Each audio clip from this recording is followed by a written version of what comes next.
Hello bachcho, let's read this given question. So the given question says that a piece of metal is heated in a flame.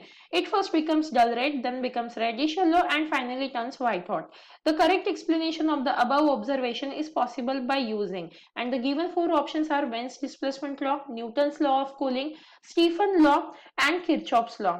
तो देखिए बच्चों, question में हमें क्या बोला गया है कि हमारे पास एक मेटल पीस है जिसको हमने गर्म किया है। अब जब हम गर्म कर रहे थे तो उसके कलर चेंज होते गए। तो सबसे पहले हमें मिला रेड, डल रेड कलर, उसके बाद हुआ उसका रेडिश येलो कलर और फिर लास्ट में वो व्हाइट कलर में टर्न हो गया। तो इस चीज को एक्सप्लेन करने के लिए हमारा कौन सा ऑप्शन करेक्ट रहेगा ये हमसे पूछा गया है। तो की कंसेप्ट क्या रहेगा इस क्वेश्चन का? Wien's displacement law.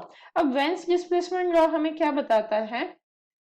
Veins displacement law, तो वेन्स डिस्प्लेसमेंट लॉ के हिसाब से lambda into T is equal to होता है constant. Lambda into T, lambda क्या रिप्रेजेंट कर रहा है यहाँ पे? वेवलेंथ,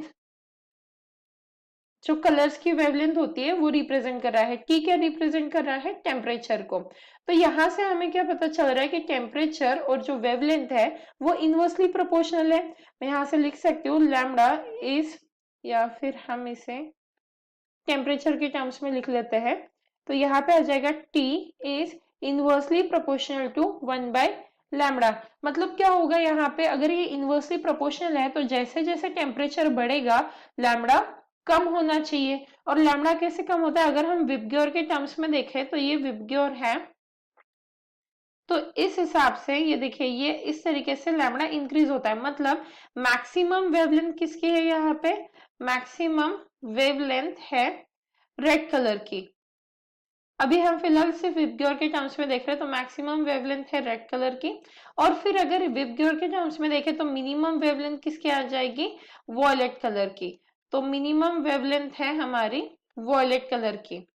तो अब हमें यहाँ से क्या पता चल रहा है वेन्स डिस्प्लेसमेंट लॉ से, कि अगर हमारा टेम्परेचर बढ़ता है तो वेवलेंथ डिक्रीज होनी चाहिए। मतलब वेवलेंथ इस डायरेक्शन में हमें देखनी है।